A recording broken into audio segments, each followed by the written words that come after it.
குருதேவரின் ஆசிரமத்தில் தற்காலத்தில் கல்வி பயில பள்ளிக்கூடமும் கல்லூரியும் இருக்கின்றன. முன்னாளில் கல்வி அவ்வாறு கற்பிக்கப்படவில்லை.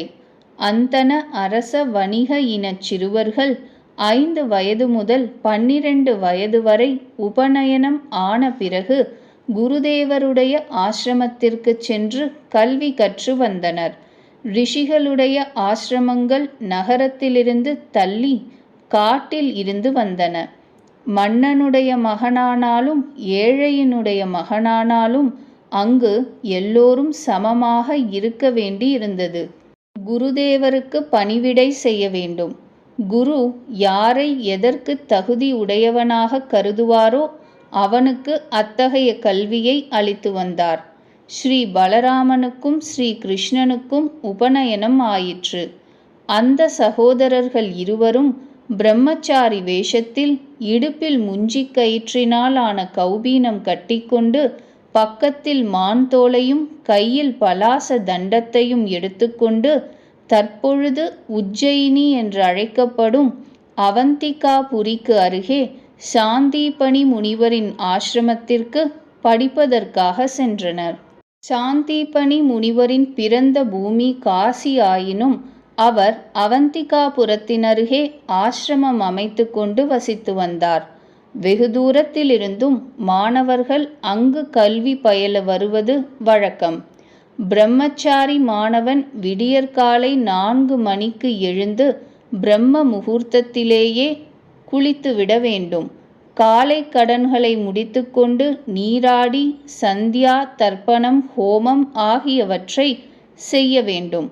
பிறகு ஆசிரமத்தை தூய்மை செய்தல், மெழுகுதல், ஹோமம் செய்வதற்கு தயார் செய்தல், குருவிற்காக தர்ப்பை பழம் புஷ்பம் கொண்டு வருதல் ஆகிய குரு சேவை செய்ய வேண்டும். பின்பு அந்த மாணாக்கன் அருகிலுள்ள கிராமங்களுக்கு சென்று பிக்ஷை வாங்கி கொண்டு வர வேண்டும். அந்த பிக்ஷையை அவன் குருதேவருக்கு முன்னால் வைத்துவிட வேண்டும். அதிலிருந்து குரு எவ்வளவு தருகிறாரோ அதையே உணவாக உண்டு நிறைவடைய வேண்டும். பிரம்மச்சாரி ஒருவேளையே உணவருந்த வேண்டும் என்ற நியமம் உண்டு. பிற்பகலிலும் நீராடி சந்தியாவந்தனம் செய்த பிறகே பிரம்மச்சாரி உணவருந்த வேண்டும். உண்ட பிறகு குருதேவர் ஓய்வெடுக்கும்போது பிரம்மச்சாரிகள் அவருக்கு பணிவிடை செய்வது வழக்கம். அச்சமயம் குருதேவர் அவர்களுக்கு உபதேசம் செய்வார். பகலில் 4வது யாமத்தில் பிரம்மச்சாரி காட்டிற்கு சென்று ஹோமத்திற்கான உலர்ந்த விறகும் பழங்களும் கொண்டு வர வேண்டும். மாலையில் மறுபடியும் நீராடி சந்தியும் ஹோமமும் செய்ய வேண்டும். நள்ளிரவு வரை குருதேவருக்கு அருகில் அமர்ந்து அவருக்கு சேவை செய்து கொண்டு அவரது உபதேசத்தை கேட்பது வழக்கம். இரவு 3ஆம் யாமம் மட்டுமே பிரம்மச்சாரி தூங்குவது வழக்கம். பிரம்மச்சாரிகளுக்கு காலணி அணிவது, எண்ணெய் தடவி கொள்வது, தலைவாரி கொள்வது ஆகியவை மறுக்கப்பட்டவை ஆகும். அவர்கள் பூமியின் மீது தர்பை புல்லை விரித்து அதன் மீதுதான் தூங்கலாம். ஸ்ரீ கிருஷ்ணனும் பலராமனும் பிரம்மச்சாரிகளுக்குரிய இத்தகைய கடுமையான நியமங்கள் அனைத்தையும் முழுமையாக கடைபிடித்தனர். குருதேவரும் உடன் பயின்ற மாணவர்களும் அவர்களை மிகவும் நேசித்தனர்.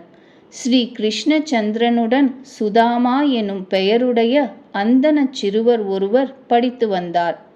ஒரு நாள் ஸ்ரீ கிருஷ்ணனும் சுதாமாவும் தங்கள் குருதேவருடைய மனைவியின் கட்டளைப்படி காய்ந்த விறகுகள் கொண்டு வர காட்டிற்குச் சென்றனர்.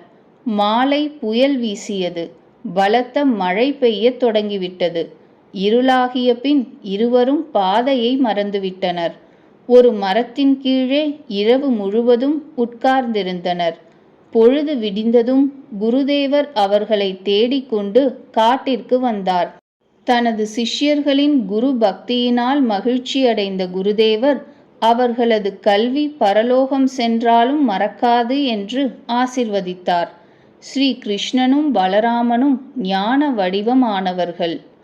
உலகிலுள்ள மக்களுக்கு பாடம் கற்பிப்பதற்காகவே அவர்கள் குரு சேவை செய்யச் சென்றனர். 64 நாட்களிலேயே சகோதரர் இருவரும் எல்லா வேதங்கள், உபனிஷதங்கள், உபவேதங்கள், வேதாங்கம், சாஸ்திரங்கள், புராணங்கள் ஆகிய எல்லா வித்யைகளையும் 64 கலைகளையும் கற்றுக்கொண்டு முடித்துவிட்டனர். பிறகு அவர்கள் குருதேவரிடம் குருதட்சிணை பெற்றுக்கொள்ளும்படி வேண்டினார்கள். ஸ்ரீ கிருஷ்ணனும் பலராமனும் சாக்ஷாத் பரமாத்மா என்பதை சாந்தீபனி முனிவர் அறிந்து கொண்டு விட்டார். வெகு நாட்களுக்கு முன்பு சாந்தீபனி முனிவர் தனது மனைவியுடன் பிரபாச கஷேத்திரத்திற்கு சென்றபோது அவருடைய மகன் நீராடும் பொழுது கடலில் மூழ்கிவிட்டான். முனிவர் தன்னுடைய அந்த மகனையே குருதட்சிணையாக கேட்டார். ஸ்ரீ கிருஷ்ணனும் பலராமனும் தேரில் அமர்ந்து பிரபாச கஷேத்திரத்திற்கு சென்றனர். அவரை கண்டதுமே சமுத்திரராஜன் இரத்தினங்களை பரிசாக எடுத்துக்கொண்டு அந்தன வடிவில் அவரை வரவேற்பதற்காக வந்தான். சமுத்திர ராஜா கூறியபடி ஸ்ரீ கிருஷ்ணச்சந்திரன் கடல் நீரில் வாழ்ந்த பஞ்சஜனன் எனும் பெயருடைய சங்கு வடிவிலிருந்த அரக்கனை கொன்றார். அவனது உடலிலிருந்து பாஞ்சஜன்யம் என்ற சங்கை எடுத்துக்கொண்டார். அந்த அசுரனின் வயிற்றிலும் குருவின் புதல்வன் கிடைக்காததால் ஸ்ரீ கிருஷ்ண பலராமர்கள் யமலோகத்திற்கு சென்றனர். யமராஜனிடமிருந்து குருதேவரின் புதல்வனை அழைத்து வந்தனர். சாந்தீபனி முனிவரிடம் அவரது மகனை அளித்துவிட்டு அவரது அனுமதியோடு சகோதரர்கள் இருவரும் மதுராவிற்கு திரும்பி வந்தனர்.